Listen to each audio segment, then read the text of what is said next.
Well, well, well, you have finally got here. You are listening to the Erskine Music Podcast. Here, by popular demand, we discuss life, culture, Christ, and of course, music. These half-hour broadcasts are perfect for a commute, coffee time, chat, or any other gap in your schedule where you want to put great content. So without further ado, let's join the conversation today, already in progress. All right. So a couple of things. I need to just go ahead and bare my soul. I'll just be honest with you guys. I'll be honest with you guys at the start. And so many of you guys are probably asking the question, if you're an independent artist like myself, independent Christian music artist, you're asking yourself, okay, so how do you get over to the UK? How do you get in a position where you're playing music and making moves and doing different things? And I'm just going to be honest with you guys. You guys know this if you watch the Erskine Music Show. You know this if you watch my career. I do a lot of stuff and some stuff that I'm not supposed to be doing. But I don't want to do anything apart from what the Lord tells me to do. I only want to do what the Lord wants me to do. Ultimately, I never had a lifelong ambition. Oh, I've got to get to Nashville someday. No, I was perfectly content going to celebrate freedom with my youth students, tramping around in the mud, or 100-degree days as a student minister.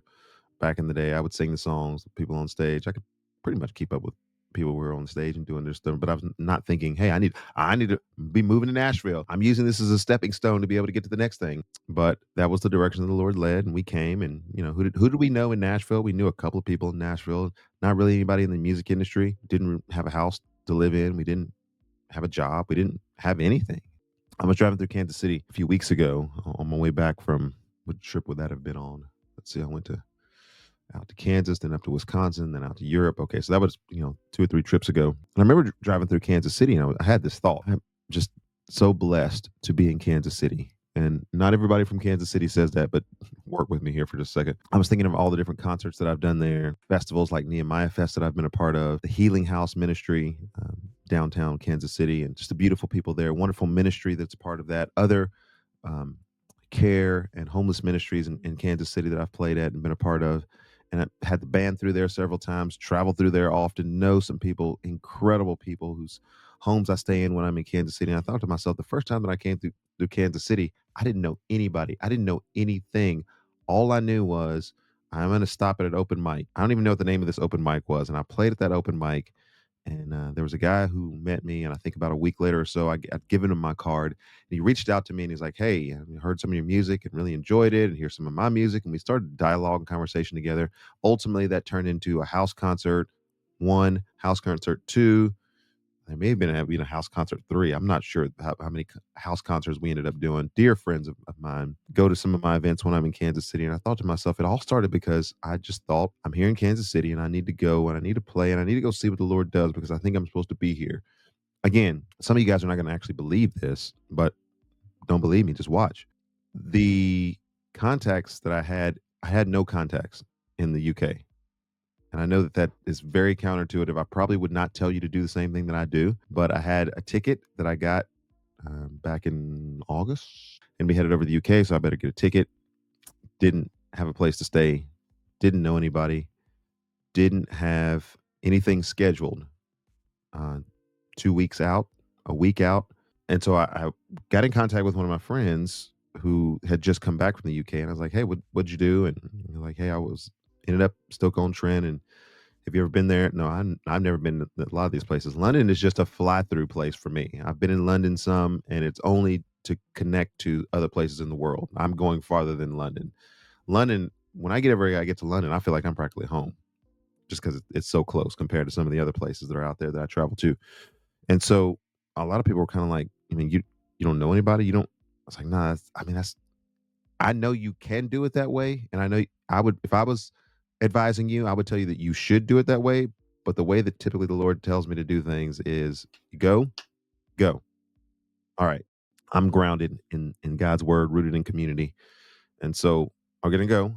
And what's it going to look like? I don't know. I made calls, obviously, sent out emails, had different people working on my behalf to be able to put together something. And so don't hear me say that there's wanton disregard for the process of doing your due diligence. I had a whole booking agency that was poised and trained, who had been in the UK and knew some of the lay of the land, to be able to get some things set up for me so that I would have a roster, a full roster while I got there.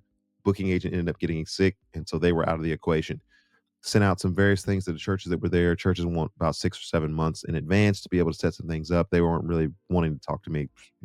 Who wants to talk to Ursula? We didn't know who that guy is, Rando. So that was off the table. And I kept getting messages from Wales and folks from Stoke-on-Trent. We kind of going back and forth. And I'm like, I really don't think the Lord wanted me to go all the way to the UK so I can go to Wales. Like Wales, it just seems like out of the way. Not that there's anything wrong with Wales. I'll probably end up taking over Wales here before too much longer. Anyway, I just didn't seem like I was where I was supposed to go. And I just kept getting these messages from some guys in Stoke-on-Trent. You're about to see them here in just a few minutes. We're chatting it up in the dialogue. And I'm telling my wife, we're about a week out. We're about 5 days out, 4 days out.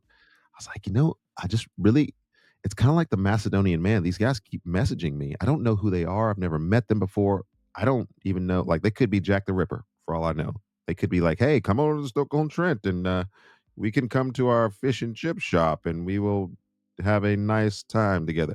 I did not know them from anything except for there's a lady that connected me with them and said that they're good chaps. All right.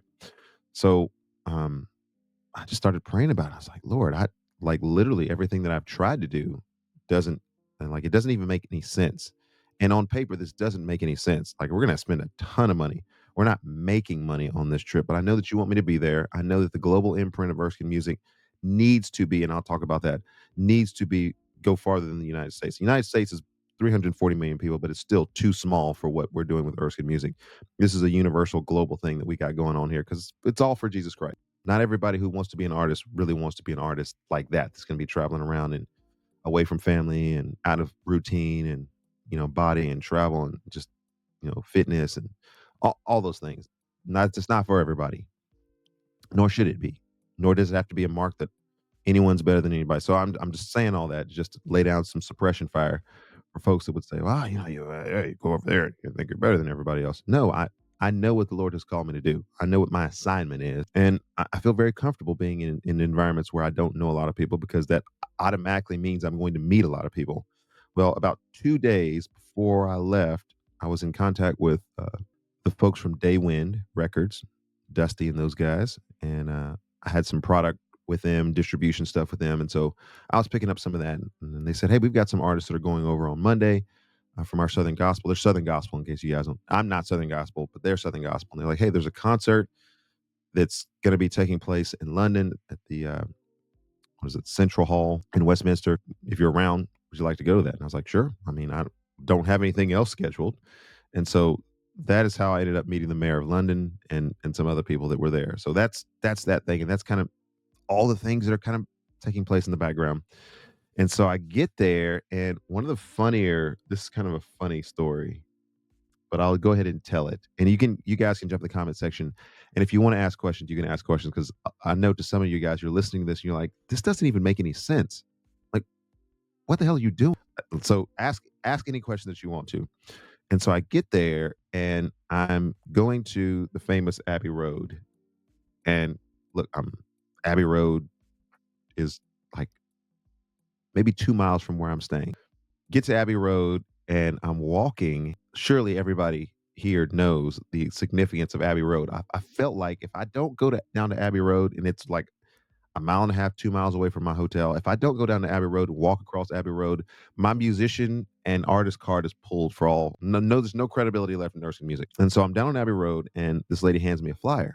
She says, "Hey, come down to the gift shop." Seems friendly enough. Her name is Rachel. Pray for Rachel. Rachel told me that she was a Reformed Jew, not really practicing, but probably should tell you all that you need to know about that. Very nice lady. And she hands me this. It's like, "Hey, go down to the gift shop." It's like, "Hey, can you do me a favor? Can you just film me going across Abbey Road?" And she just went the extra mile. She's like walking with me. Like most of the time, people stand on the side and then like, but she's walking with me through Abbey Road. I think you guys got a chance to see some of that on the social media. I think, Big Head, did we get that up? I think we did. Yeah, there was kind of a collage. Why are you shaking your head? That was one of the first days. So go back in the social media and you'll be able to see me walking across Abbey Road.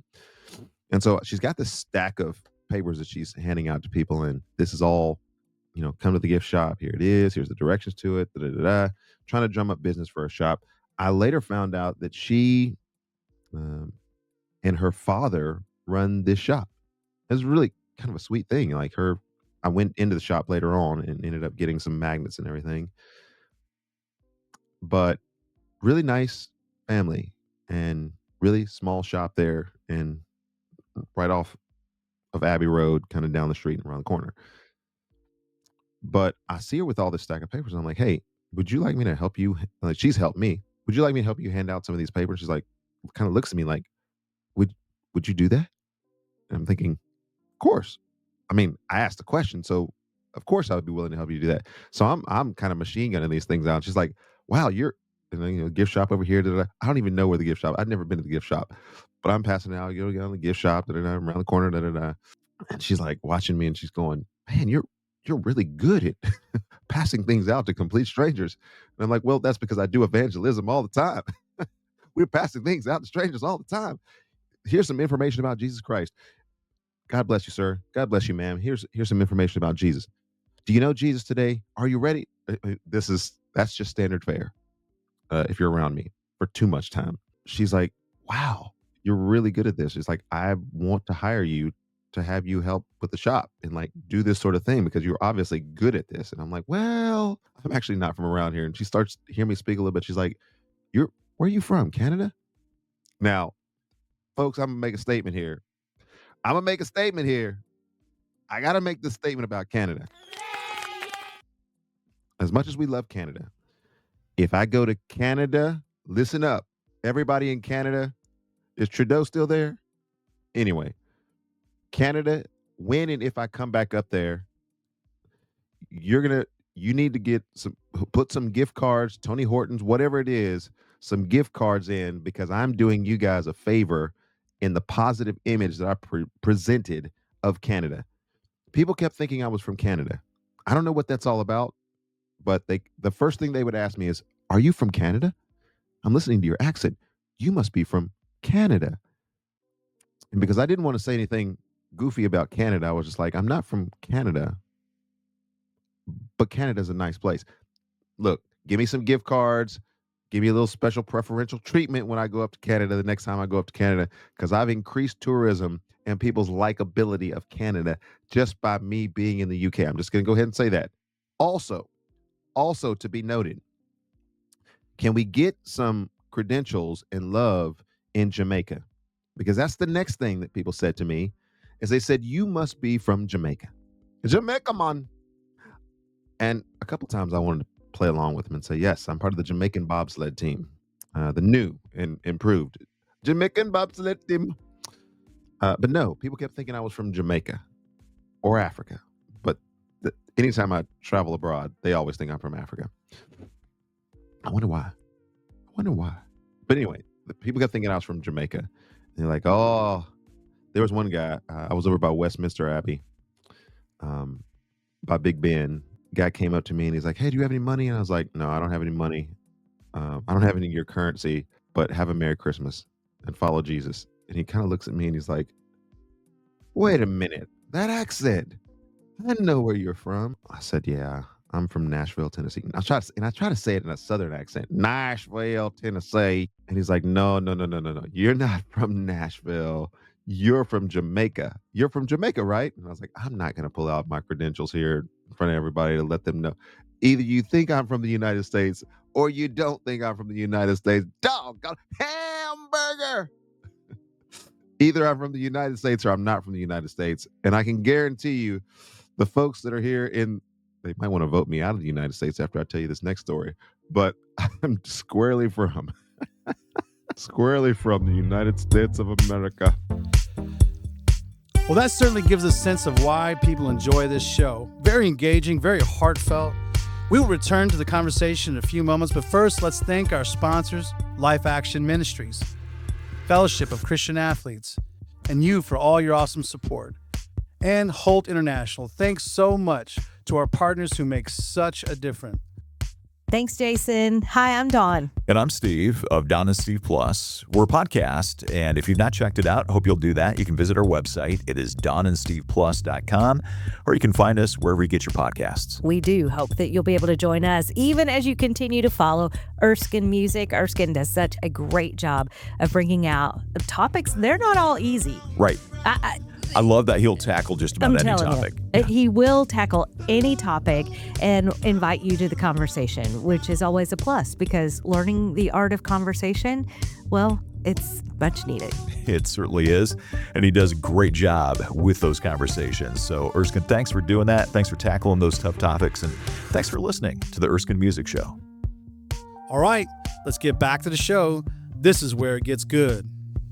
Let's get to some actual stories and some actual things that are going on there. Here's me with fish and chips and that kind of experience that I had in the UK. Outside of, what is this called, Master Chef? This is a fish and chip shop. Fish and chips shop. They said, have you ever had fish and chips before? I don't know, maybe I have, maybe I haven't. This is what we got going on tonight. Let's see what the real It looks deal is. fried.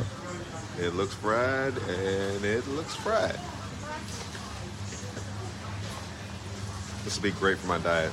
It's a good thing I gotta walk a lot of places around here. We're gonna get some fish and chips tonight. What is that slab of meat over there? It is a real deal here tonight. Ladies and gentlemen, I'm here out. All right. There's my fish and chips experience. And I can just go ahead and say, I've had fish and chips before, but it was at some kind of like swanky, kind of like, it was nasty. And so I'm thinking to myself, I mean, this family has brought me in. I'm having dinner with Pete, my friend Peter's family. And, you know, it is what it is. I'm a missionary. I'm a missionary, folks. So if you put the stuff in front of me, I'm not one of those stuck-up artists, which is like, oh, no, I only eat this, and I'm a vegan, and I'm a... I might be. I have some pretty serious dietary things that I want to consider, but at the same time, I want to be respectful of the places where I'm at. So, you know, I probably, as an independent artist, I probably eat more of you guys' special cultural societal dishes than maybe most other artists will eat, just because I don't want to disrespect you. I want to be very respectful. You took the time to make it. You feel a certain way about it, and I want to just share the experience with you. I just want to be there with you. And I mean, I had to put some ketchup and hot sauce, mixed ketchup, so like spicy ketchup. So I'm putting all these spices and everything. And so the fish and chips that I had was probably not the fish and chips that anybody in the UK would actually ever eat from my plate. But you know, I'm dousing it with different things on there to, you know, spice it up a little bit. And so that was really cool. Really cool. Let me talk just a second here because I know we got just a little bit of time. I'm gonna talk just a second about the musical experience while I was there. And I'm like, they're like, hey, what kind of music do you listen to? Well, I was like, I write pop, country, hip hop, R&B, ballad, soul, children's music, and EDM. They're like, well, you don't write punk rock music? Oh man, I left that one off the list. No, I don't write punk rock music. But they showed me how to play some punk rock music. Maybe tomorrow on the show, I can show you what they showed me. And I'm going to write a punk rock song. On the radio. On the radio. Let's show the experience that I had. Peter is with the band 118. Peter 118. I'm going to do the interview with him really quickly here. He's been on the Extreme Tours with Ted Bruin before, both in the UK and also in the United States. So that's a lot of fun. We got a chance to talk about that. And so here's without further ado, here's the interview with Peter. Ladies and gentlemen, we are here outside of the Jug in what's the name of the place? Stoke-on-Trent. And I just played the Jug tonight. It was a great experience, but I was brought here by this man right here. This is 118. This is Peter himself. Tell us who you are, because they don't know about the rock music over here in the UK. Hi, I'm Peter. I play in the band Peter 118. We do Christian punk, so we go into bars and clubs and proclaim the gospel through punk rock. And tonight we're doing acoustic music in the Jug in my hometown, Stoke-on-Trent. So I met Erskine through Amal. She came out from Nashville to the Objective in Stoke-on-Trent and said she's bringing Erskine. So I thought, let's hook up. Let's get Erskine down to the Jug with my mate Rob, and we played some rock and roll. Man, what was it like tonight? What was it like? Great atmosphere, loads of people came in. Lots. It's just been a great night. Another epic night at the Jug. Awesome. So give us a little bit of the inspiration behind your music, because with every artist, especially the artists that are playing at Christian or non-Christian clubs, I should say, like this, there's got to be something behind your music. There's a reason why you would come out to a place like this. What's the more than music part for you? Okay, well, I play Christian punk and rock, so my lyrics are inspired by God, so there's actually a meaning behind the music. There's more than just music, so I bring out a positive message and someone that people can look towards. Awesome. And we had some fish and chips tonight, folks. We had fish and chips. I'm still full from the fish and chips. I mean, that was a lot. It was a lot. Hey, man, love you. I'll put a link to your band and the different stuff that you're doing. Maybe we can get him over to our side of the pond at some point and hang out a little bit with Erskine Music on the other side of the lake. Yeah, Peter118.com. Ladies and gentlemen. Peter118.com. Let me go ahead and share that just so you guys have some visual representation of that. Peter118. Peter118.com. Punk and indie. Peter118.com. What is that all about? That punk rock music. And I know some of you guys are pretty, staunchly against Christians going into bars and clubs and pubs and playing music. And there's any number of controversial takes on that. You guys know that I cut my teeth. The greatness of Erskine music, as you hear it, as you guys have referred to some of those songs, started because I played some of those songs in bars and clubs, and I played them over and over and over and over, and made this little minor change and this adjustment and recorded this and did this and changed this and was challenged by this. Those were some of my early steps. I knew that I needed to play those songs over and over and over in front of a live audience and where the stakes were high. I don't think that you don't crystallize the greatness of Erskine music by just simply sitting around in your room, farting around with your guitar and just playing them. These songs were forged in the fires of, I'm going to get up here and after the first week, they're going to know that I'm a Christian. So any other time that I come back here, not only are they watching me from the moment I get here until the moment that I leave and talking with me and having some great conversations, they're listening to the quality of the music. And if they can easily look up to the stage and hear, this guy's a Christian music artist, and then turn their heads away, which I've seen this happen before. Erskine is here and he is a Christian music artist. We don't want to hear it. First of all, that Christianity, self-righteous nonsense, mumbo jumbo, we don't want to hear, because we're the bar. We got other things. Maybe we don't believe in what it is that he's going to be spewing to us. We didn't come here so we could get a sermon. Any number of hurdles and obstacles are the things that go up in people's mind. And this is the most damning of all of those things, but probably the most provocative and true, is that when people hear that kind of nomenclature, automatically they think, oh, this is going to be poor quality. This is going to be less than the quality that I would normally be getting from other artists. And so we're turning our head because we not only do we not want to listen to this, not only do we not want to be preached to, but the quality of the music is going to be so just trash, god awful, that we're just going to take about a 5-minute break until somebody that's actually an artist can get up there and play some songs that actually have some compelling appeal. So that's what you're going into. I know all the commentary about being in a bar and the temptations and all the different evil and the things that are there. And I just want to go ahead and say 100% confirmed.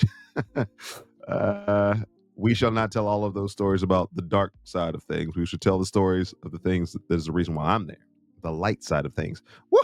John 8:12. He who comes to me will not walk in darkness, but will have the light of life, light of the world. That's what I'm bringing. So anyway, we're in this situation. One of the things that is said to me specifically is, hey, Mike, it's not the same as the United States. I've been in the United States before, and people are kind of vocal. They're kind of out upfront with their faith. I'm just going to let you know there's a lot of young people that are there. You know, they're not really rocking with that whole, we're post-Christian culture. Like, I was warned, and then I was rewarned, and then I was rewarned again. Like, the environment that you're going into, I don't know. I don't want it to be a bad experience for you. I don't want you to be offended by what's about to happen, because I can just listen to the way that you're talking about Jesus. You're pretty out there about Jesus. Like, it's not going to be very many words before you say Jesus again. You don't have very many gaps in paraphrase sentences there where you're not talking about Jesus or something that God has done, or thankful. Use just and they even said you use a lot of language that just people around here don't talk like that. I was warned, rewarned. So what do I do? What do I do? I've been warned. I've been told. The cultural prophets and guideposts have told me you need to tone that down a little bit. So did Erskine Music tone it down? Write in the comment section. Did he tone it down? Did he tone it down? Did Erskine Music tone it down? Nah, folks. And I hope this didn't come across as rude, because I had to say it twice. This ain't my first day. This is not my first day.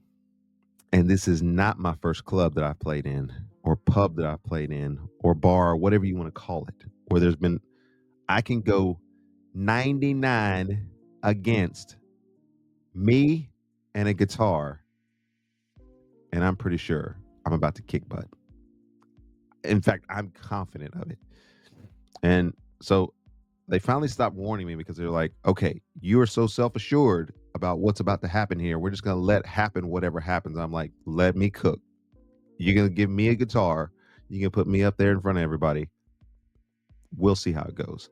And I'm not saying that. Don't hear me say that because Erskine wants to brag. No, folks. Erskine knows who God is. And Erskine knows who God has made him to be. Erskine knew what was about to happen. So I played right after this gentleman played, who was an incredible musician, incredible heart, incredible artist. Dreams unrealized as of yet. Man, what God can do. This is my friend Robin. All right. We still here at the open mic at the Jug in Stoke-on-Trent, and man, I got another banger here tonight. This homeboy, he is famous in these parts. Tell us who you are, my man. Hey up, it's alright. Sound. Sorry, that's just a bit of Stokey accent dialect. I love it. Bring it. Hey up is just hello, basically. I'm Robin. I'm in a local band called Stepping Lane. Stepping Lane. Last year at the Pride of Staffordshire, so Stoke-on-Trent is in the county of Staffordshire. The Pride of Staffordshire Awards last year, we were voted by the Staffordshire public as the #1 band. I was also, the same night, voted as the #1 open mic host, and we're at an open mic now. I actually host this night some nights. I just thought I'd give a bit, because obviously, as you said, just tell a bit about you. So, yeah. But I used to be a big deal, I'm not anymore. But years. He a big deal. He had that place rocking tonight. He had them rocking. Years before that, this was when I was about 27, I'm 41 now. So I applied for a TV show, which was like a dating show, and it was the most popular dating show in the UK at the time. It was called Take Me Out. And I was on that, and I got a date, and then flew off to Tenerife and did all that, yeah. Kind of like The Bachelor of... I imagine there's an American TV show which is better. Like everything else that's American, all the TV stuff and the films are all better, but most of them at least. We love, just so everybody knows, we love American culture. In the UK particularly, I think, because we share the language. We love Americans, as you can see, as you've been, you yourself, how well Erskine's coming here tonight. I love it doing here. all his own stuff. I mean, I was just banging covers out, I was. Like, did you love me?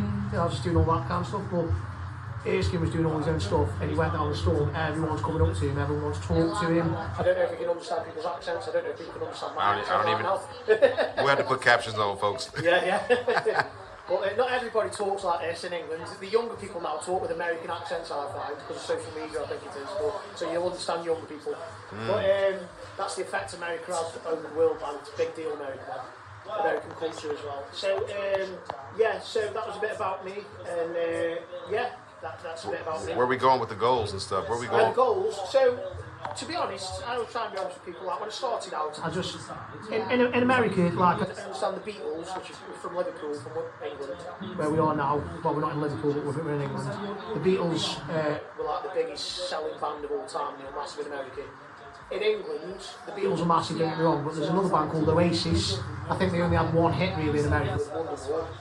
But Oasis, in my opinion, are like as big as the Beatles in the UK and Ireland. The Oasis are massive. When I was a kid growing up, I used to love Oasis and I wanted our band, Stepping Lane, to be like the next Oasis. Sorry, that's just a hairdryer in the toilet. In the loo, in the bathroom. In the woo? in the bog, in the loop. So when I was, so there's still that little part of me, that kid that wants to play guitar and be the next Oasis. Come on. There's still that in me, to be honest. He still got it. But I don't aggressively chase it now. I just go with the flow now. I just like, you know what I mean.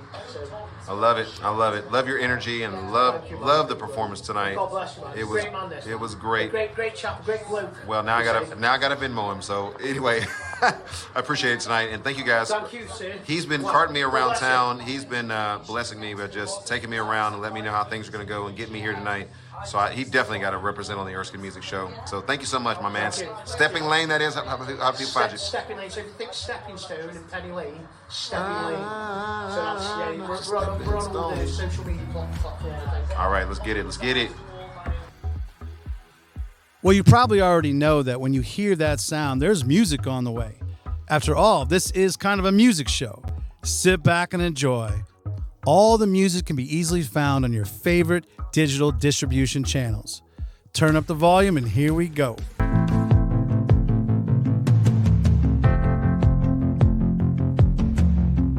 could imagine the sight of the lion? Awesome and glorious, splendor and wonder, Alpha and Omega. Revealed are the promises. Behold the kingdom. Coming is the lion. Yes and amen. Hail, hail, Lion of Judah, let the lion roar. Hail, hail, Lion of Judah, let the lion roar. Hail, hail, Lion of Judah, let the lion roar. Hail, hail, Lion of Judah, let the lion roar.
just say this. I hope that you guys were encouraged by what it was you heard today. There's many more stories I didn't tell today. I ran out of time.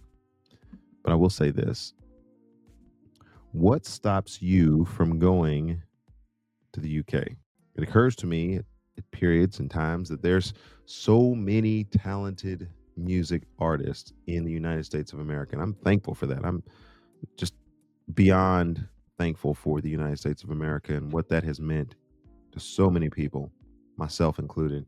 And so really good, amazing time. And I just want to conclude the show by saying this isn't my note of Christian nationalism. It's just a note to say that I'm very, very thankful the Lord has blessed me in a place where I can use all of those different things that, we take for granted every day. Having an American accent, even Southern American accent, having songs that I've been able to write. Are they the greatest songs in the world? I don't know. I think they're the greatest songs in the world, but it doesn't even really matter. Songs that I've been able to write, producers that I've been able to work with, team that I'm able to have, to be able to launch these things off and then see the impact that it makes in people's lives. What stops us from doing this in a continual and perpetual fashion in all areas of our life? That's what the Erskine Music Show is about. That's what Erskine Music Global and worldwide is going to look like. As you hear more information about me stretching literally to the ends of the earth, it is commensurate with the Great Commission, where we're trying to reach all people, all tribes, all nations. And sometimes music just filters into that whole process of God's story. We have come to the end of this episode. Don't miss a final word from Erskine. Okay, ladies and gentlemen, thank you so much for being a part of the Erskine Music Podcast experience. To all of our guests that come on the show and for all of our sponsors, thank you guys so much for being a part of it. And for you who listen to the show, you and I, we make this thing happen by simply being kind to one another in the comment section and then going as followers of Christ and living this thing out. If anybody needs more information, erskinemusic.com is where you start. And then all the nonsense starts, all the social media that's out there. But let's go live it out. See you guys very soon.